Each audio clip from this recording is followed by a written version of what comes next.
Olá, boa tarde a todas e todos. Eu sou Pablo Rodrigues, aqui do canal História Contra Pelo 2.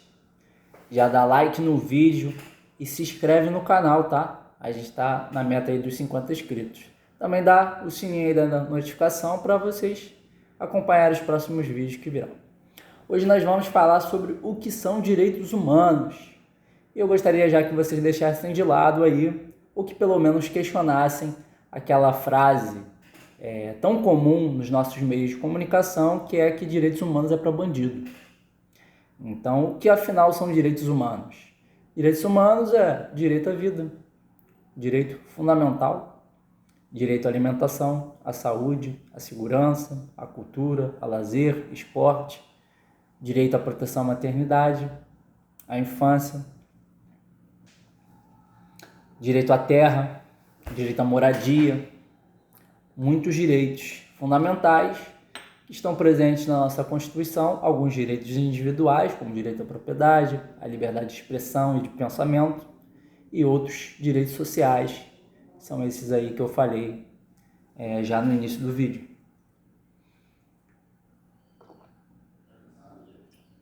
Então, a nossa Constituição Federal, se você abrir lá a Constituição Federal de 88, que é a nossa Carta Magna, que rege as relações normativas do nosso país, você vai ter ideia que os direitos humanos estão presentes como um todo na nossa Constituição. Já no artigo 1º, que fala sobre os princípios fundamentais, no inciso 3º, você pode ver lá a dignidade da pessoa humana, o respeito a essa dignidade. E nos artigos 5º e 6º, que falam sobre os direitos fundamentais e sociais também, essa presença, assim como muitos outros que falam sobre os direitos da mulher, os direitos dos trabalhadores rurais e urbanos, e enfim, e muitos outros artigos que compõem a nossa Constituição.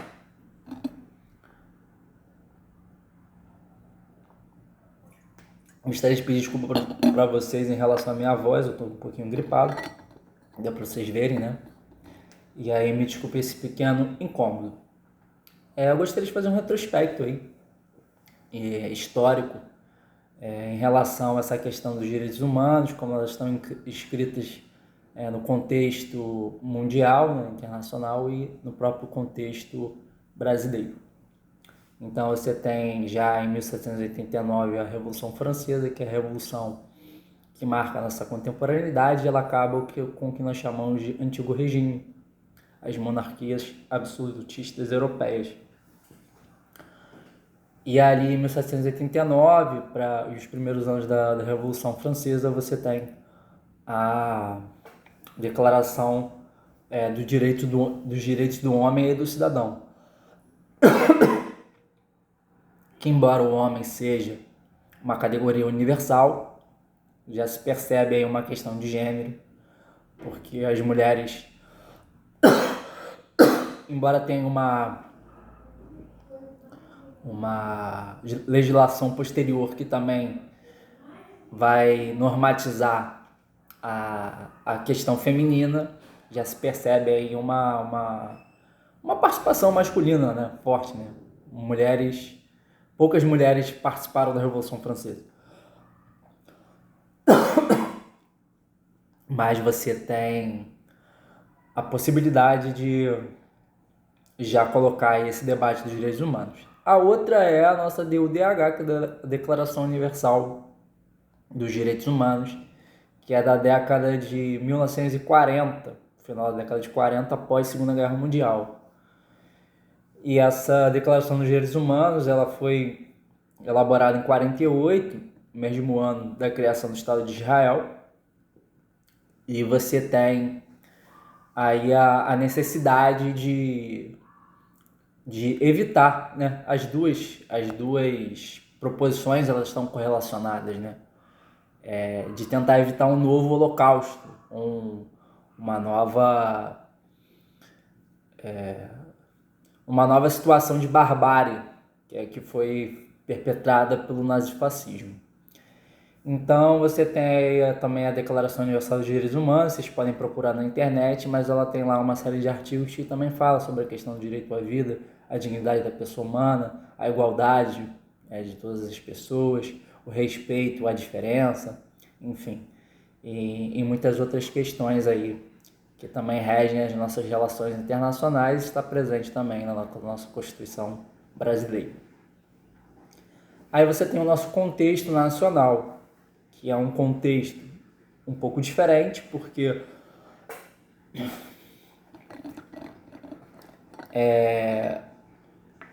a partir de um momento que é colonial, inicialmente colonial, né? Então, os debates sobre esses direitos humanos, eles se inscrevem tanto no Brasil como no resto da América Latina, sobre os direitos também, assim, em relação aos próprios colonizados, os direitos dos negros, dos trabalhadores negros, africanos, os direitos dos indígenas que foram aqui escravizados. E quando nós conseguimos a nossa independência, em 1808, pós, então, período colonial, nós temos o primeiro reinado e a regência e depois o período imperial. Nós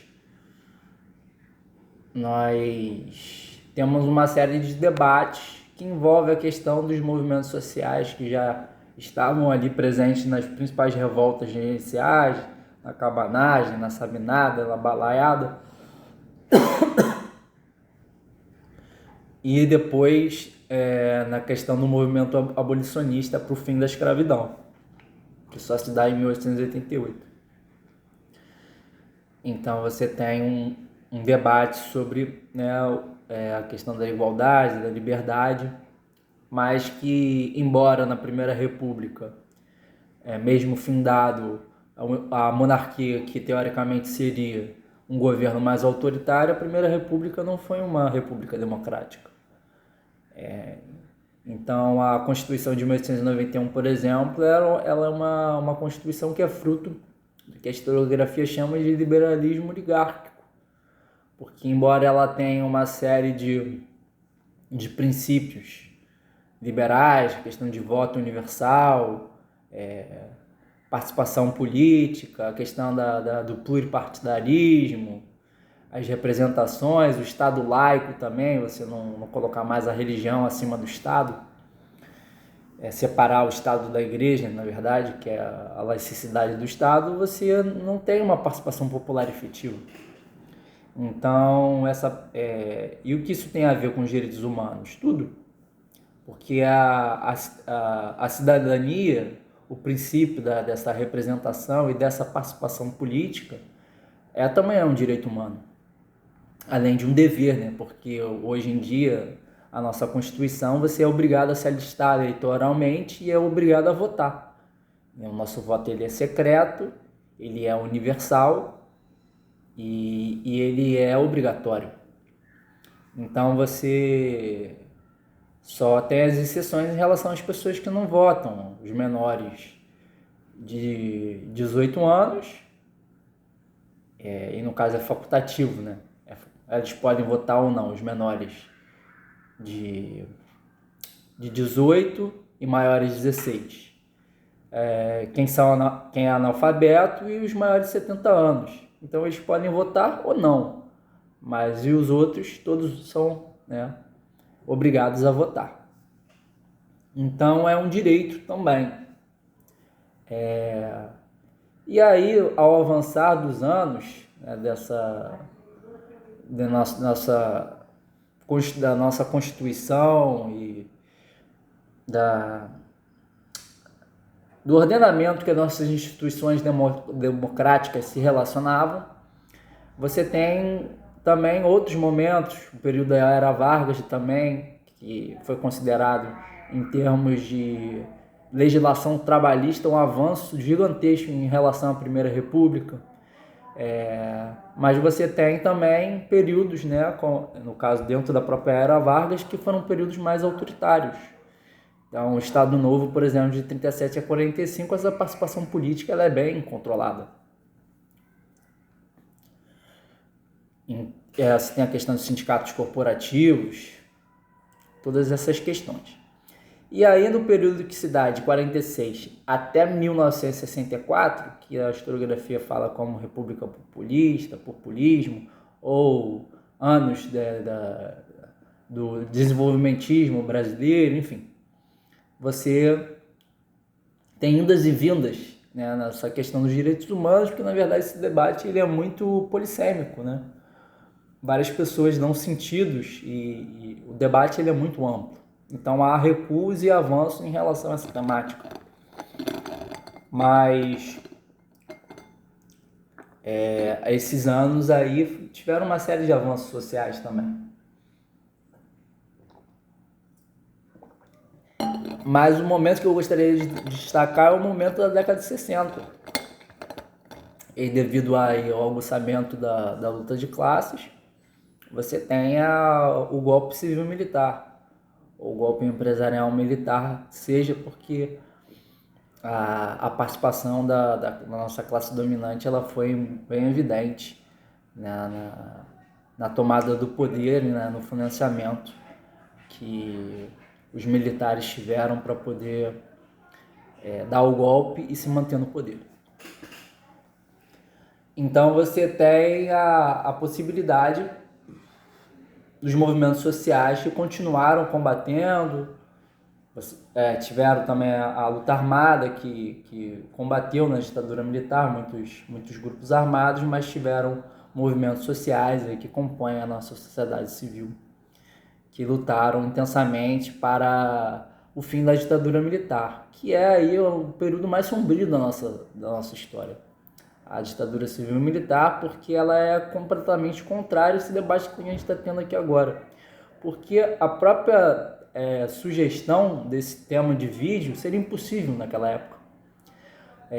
Embora, como eu falei, assim, na realidade haviam movimentos que lutaram intensamente, né, períodos, setores, ou alas, enfim, mais à esquerda da Igreja Católica, e Confederação Nacional dos Bispos do Brasil, a CNBB, muitos outros movimentos sociais, partidos políticos que foram surgindo também ao longo do tempo. Lutaram intensamente contra o ordenamento ali da ditadura civil-militar.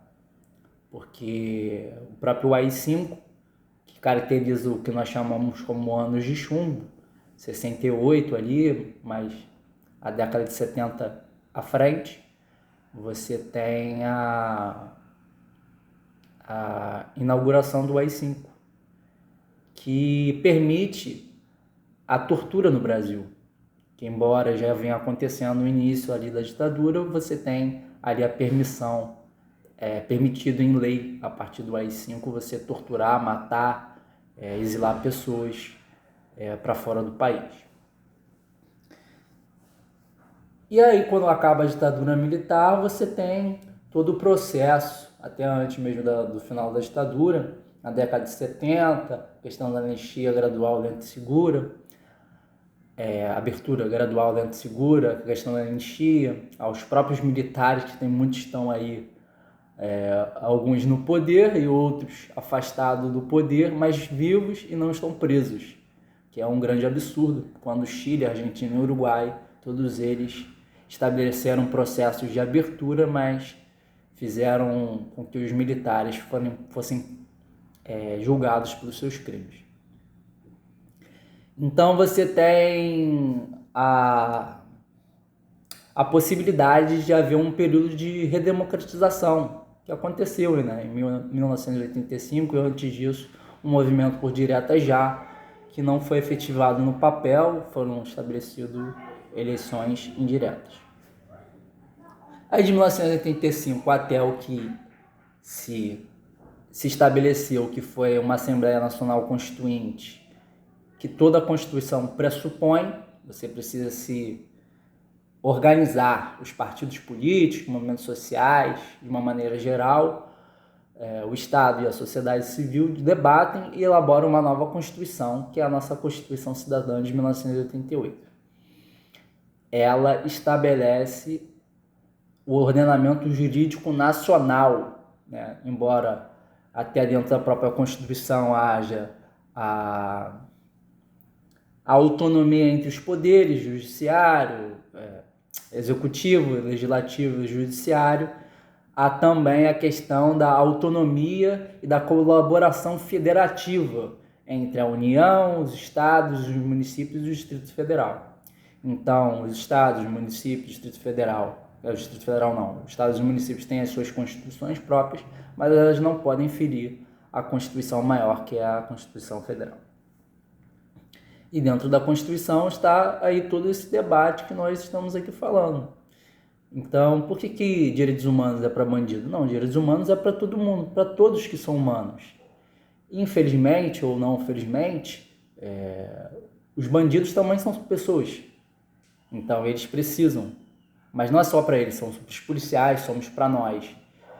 E mesmo assim, e aí eu já coloco uma questão aqui, é que há um avanço nesse debate sobre direitos humanos, direitos civis e políticos, desde a década de 80 para cá.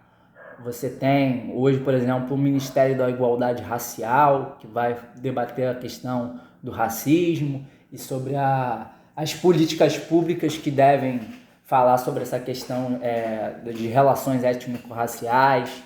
Você tem muitos outros debates, mas infelizmente acaba que a questão socioeconômica não acompanha. Então, por que o nosso país às vezes dá muito errado? Não é questão só política, é porque nós estamos fincados numa estrutura socioeconômica que não dá certo. Na década de 80 mesmo, nós temos lá o início do que nós conhecemos como neoliberalismo. Então, nós temos um modelo econômico, que é desde o FHC para cá, que não dá certo. Ele se comprova na prática que é insustentável. Então, eu encerro esse vídeo, e aí vocês já deixam um like aí, divulga para a família de vocês para dizer os direitos humanos, na verdade, eles só podem se efetivar, isso não impede a luta por eles, nós devemos continuar lutando, mas só pode de fato se efetivar numa sociedade que seja mais humana, justa, igualitária. E a sociedade na qual que a gente vive, que é uma sociedade capitalista, individualista, onde o lucro é mais evidenciado, a competição, o individualismo, ele não pode de fato vigorar. Gostaram desse vídeo? Deixa o like, se inscreve no canal, ativa o sininho e divulga aí para a família. Até o próximo vídeo. Eu sou Pablo Rodrigues. Bem-vindos ao História Contra Pelo 2.